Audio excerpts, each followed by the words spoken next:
So we're here at the Education Festival with Zubeda Limbada, who's been talking about terrorism and how we can help pupils understand terrorism and cope with the effects of it. So, Zubeda, what kind of effects can we see with pupils after a terrorist attack?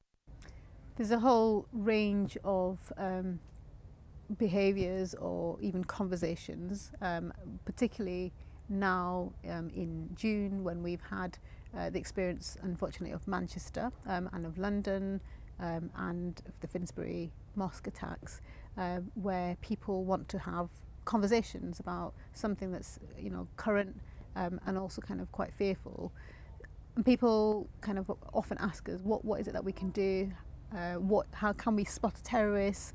What are the practical things? So there's a mixture of emotions that I've mentioned there, and people kind of wanting to talk about it. But the bit where people kind of often get muddled on is kind of how do we start to address it? And again, very simply put, it's about having conversations. So people want to have conversations, they want to explore it, they want to make sense of it. Is it in the classroom, for example, that we have these discussions? Is it with our friends that we talk about it? How are we influenced by the media, from the images, the daily images that we would see something of this topic? But I'm also kind of reminded of a quote that was made by the former independent reviewer of terror legislation, who said something along the lines of more people die from bee stings than from terrorist attacks. Yeah. So kind of contextualising how we view something and how something pervades our kind of level of fear, but also kind of making sure that we feel safe and we're not fearful, and how we can work practically through this, because again there's a perception that terrorism only impacts on a certain community, i.e. ISIS, for example, and so therefore it impacts negatively on the Muslim community, both here and abroad, but actually we also need to look at far-right extremism. Yeah. So there are different types of extremism. How do we address it? But how do we also not alienate people? So when it comes to the classroom, when it comes to young people, how do we make sure that we're all part of that inclusive conversation, but also kind of not stigmatising and having negative kind of impressions? How do we challenge some of the assumptions that are there as well?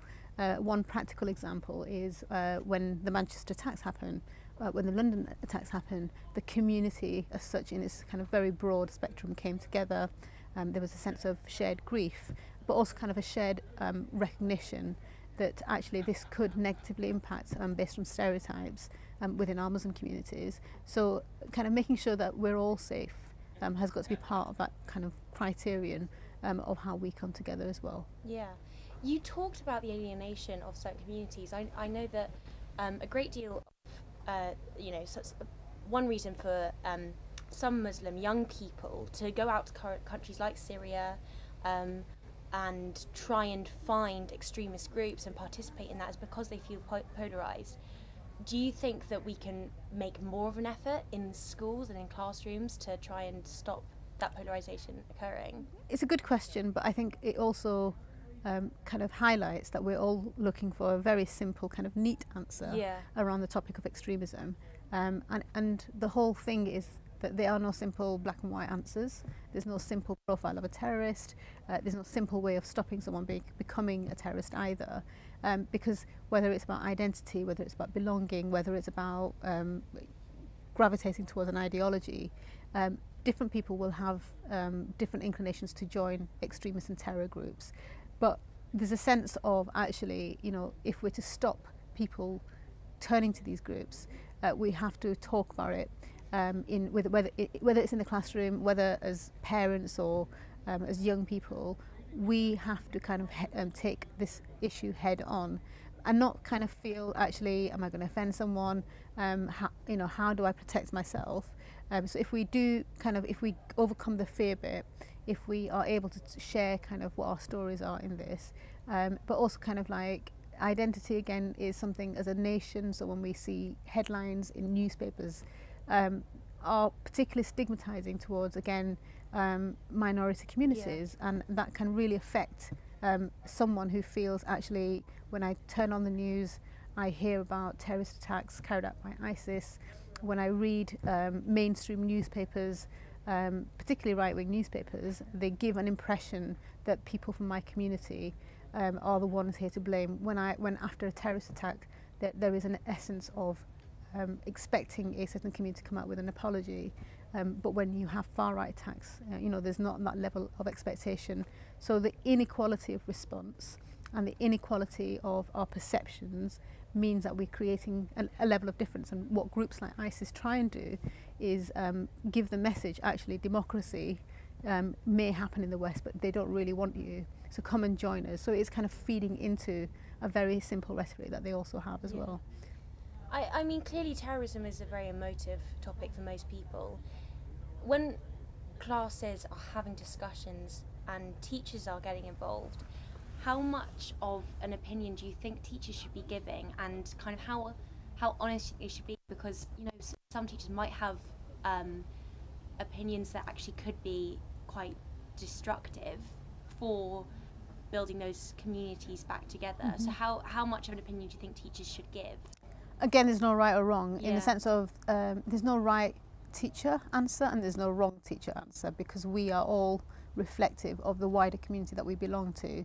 The first thing that we would encourage as an organisation that's working in this field, and when we do the training in schools, we always encourage schools to actually be open and talk about these issues. However, there is a gap in terms of teacher confidence in kind of providing answers. So on the one hand, you can talk about terrorism and extremism, provide a case study, but on the other hand, if people were to ask you questions and you're unable to deal with it, of course, acknowledge that you can't answer a question, but then leaving things hanging or being vague or providing the wrong answer can also be damaging. So kind of creating the structures around how you have conversations. So for example, a good example would be having assemblies, having covering values in different contexts, whether it's in politics or history or humanities kind of lessons, so that actually you don't think someone's going to talk to me about extremism in a very formal setting, because actually when we talk about values, when we talk about history, these are all embedded as part of the knowledge kind of and the data that we accumulate. So again, when we talk about debates, discussions that happen, people are informed by having to argue right and wrong, having a point of view that you may disagree with, seeing something from a different point of view, because again, what the element of attraction is around extremism is to come behind a very fundamental idea of difference, and saying this idea is right, come and join us because it makes sense. And if a teacher, if a parent, if your community is not able to provide those answers, again, you just switch online to look for some of those answers. So if you can't have the discussions in the classroom, if you can't have the discussions in your home, then somebody else is going to provide that narrative, which is also kind of more damaging. And that's why I think we all need to talk about it.